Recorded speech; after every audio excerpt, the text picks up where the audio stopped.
ऋषि जी आए हैं अयोध्या में और चक्रवर्ती महाराज दशरथ अपने तीनों रानियों के साथ प्रेम आनंद के साथ बैठ करके और यज्ञ में आहुति देते हैं। वेद मंत्र बोले जाते हैं, श्री श्रृंगी ऋषि जी महाराज वेद ध्वनि करते हैं और प्रेम पूर्वक आहुतियां दी जाती हैं। हम आप हवन कुंड में आहुति देते हैं ना, अग्नि में, यज्ञ में जाते हैं। यज्ञ में आहुति कैसे देते हैं? जल्दी जल्दी आहुति दो, घर पे पानी आ रहा है, घर पे पानी भरना है, जल्दी जल्दी उठा के डालो। पहली आहुति हमारी पहुंचे इसलिए जल्दी जल्दी आप आगे बढ़ करके जल्दी जल्दी आहुति झोंक डालो। कोई अगर थोड़ा सा आपको धक्का भी लग गया तो आप उनसे गुस्सा कर लिए, आहुति तो दे रहे हो लेकिन गुस्सा उनके ऊपर है। कोई लाभ नहीं ऐसी आहुतियों से, ध्यान दीजिएगा। ऐसी आहुति का कोई अर्थ नहीं जिस आहुति में आपका जल्दबाजी हो। जल्दबाजी से दी गई आहुति अग्निदेव भी भगवान स्वीकार नहीं करते। जल्दबाजी से नहीं देना चाहिए, पहली बात ध्यान दीजिए। दूसरी बात कि उल्टे हाथ लोग, बहुत लोग उल्टे हाथ उठाए उल्टे हाथ डाल देते हैं। उल्टे हाथ नहीं डालना चाहिए। हम किसी को दे रहे हैं, किसे? अपने 9 ग्रहों को भोजन करा रहे हैं। हमारे हवन जो होते हैं उस हवन में हम 9 ग्रहों को क्या कराते हैं? भोजन कराते हैं आहुति के माध्यम से। और किसी को भोजन कराओ तो उसे उल्टे हाथ परोसो, उसे उठा करके उसको भोजन फेंक करके दो, कोई स्वीकार करेगा? अरे भगवान तो भगवान, मानव भी नहीं स्वीकार करेगा।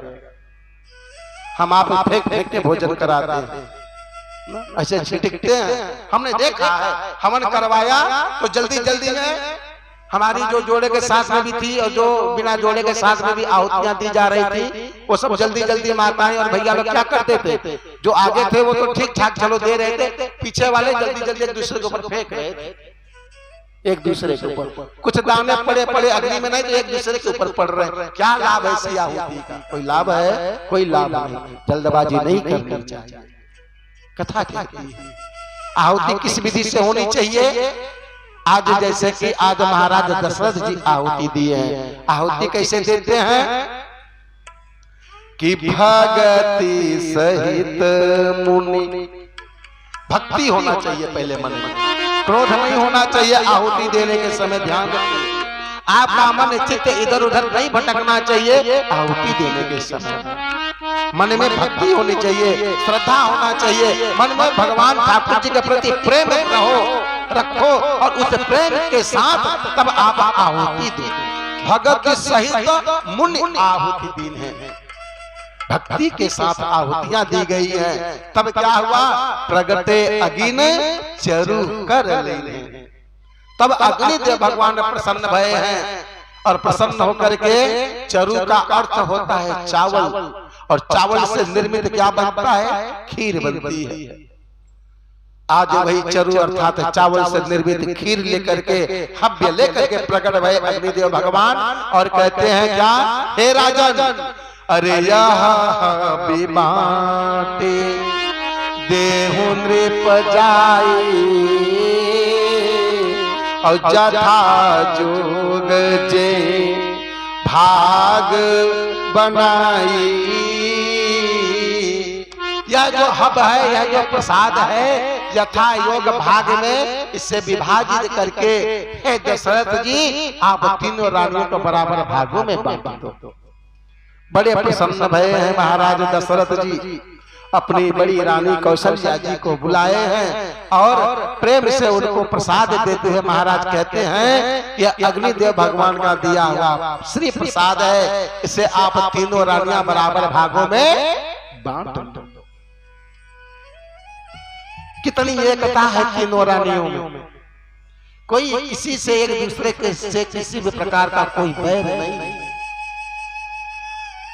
आज एक पत्नी तो संभाली नहीं जाती, 2 पत्नी हो गई तो समझ लो कि फूट गए भाग। जीवन में एक पत्नी तो संभाली नहीं जाती और 2 पत्नियां जिसके जीवन में हो गई समझो कि उसको तो फिर तो हो गए कल्याण। कोई भी संपत्ति लाओगे आप तो दोनों के बराबर भाग में बांटोगे तो भी झगड़ा। हमको ज्यादा दिए तो भी झगड़ा, नहीं दिए तो भी झगड़ा, बराबर भाग में बांट दिए तो भी। लेकिन आज 3 रानियां महाराज दशरथ की दर्शन करी, तीनों में कितनी एकता है, तीनों में कितनी समानता है। सौभाग्य है अयोध्या का। महाराज दशरथ बड़ी रानी को दिए कौशल्या जी को। कौशल्या जी ने फिर अपने और 2 रानियों को बुलाई है अपने निकट, कैकेयी और सुमित्रा जी को।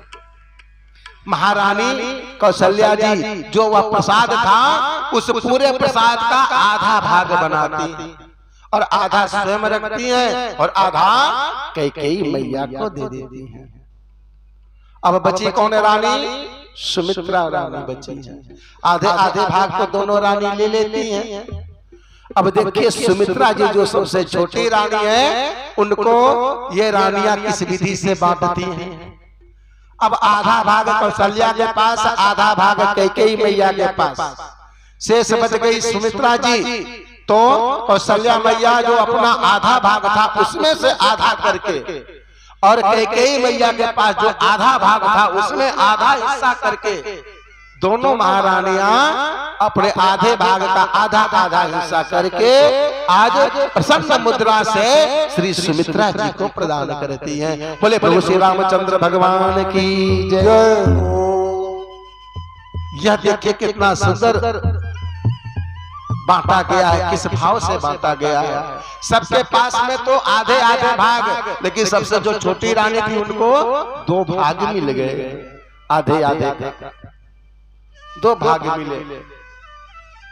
दोनों रानियों ने अपने अपने हिस्से के आधे आधे भाग करके दिए। अब उनके पास तो 2 भाग बन गए। जब तीनों रानियां प्रसन्नता के साथ प्रसाद को पाती हैं, ध्यान दीजिए एक बात और निकल के आई कथा में। हम आप कथा में जाते हैं, प्रसाद बंट रहा हो, चाहे भंडारे का प्रसाद हो, चाहे बूंदी का प्रसाद हो, चाहे मेवा मिठाई का प्रसाद हो। प्रसाद तो पहली बात जल्दबाजी में नहीं लेना चाहिए। दूसरी बात, प्रसाद प्रसन्न चित्त प्रसन्न मुद्रा से प्रसाद को लेना चाहिए। कुछ लोग तो उबासी ले रहे हो, प्रसाद ले रहे, लाओ बिना मन का प्रसाद लोग लेते हैं। कुछ लोग जल्दबाजी करते हैं, जल्दी जल्दी मुझे दो प्रसाद। कुछ लोग तो प्रसाद पाए हैं और प्रसाद को पीछे घुमा करके और दो भैया। हमने देखा है जो बीत रहा है जीवन। प्रसाद कहने का भाव कि प्रसन्न चित्त से प्रसाद लो, प्रसाद प्रसाद के तरीके से लो, क्योंकि यह भगवान का प्रसाद है और भगवान का प्रसाद थोड़े में ही भगवान प्रसन्न हो जाते, तो हम आप तो उनके भगत हैं, उतने में ही प्रसन्न हो जाना चाहिए। जितना मिल जाए हरि नाम का प्रसाद, बस उतना ही हमारे लिए बहुत है। और प्रसाद को मिल बांट के लेना चाहिए, यह भी बात है। कुछ लोग क्या करते हैं, प्रसाद पाए तो अकेले अकेले खा गए, ज्यादा हो चाहे कम हो। नहीं, जितना प्रसाद आप उस प्रसाद को बांटोगे, विभाजित करोगे, जिसको जितना दोगे उतना ही आपको पुण्य लाभ मिलेगा, उतना ही आपको पुण्य लाभ मिलेगा।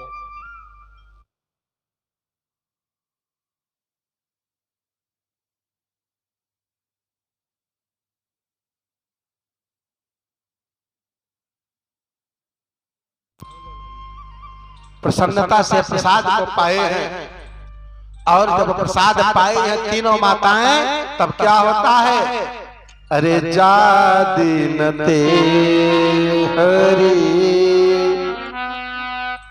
गर्भहिया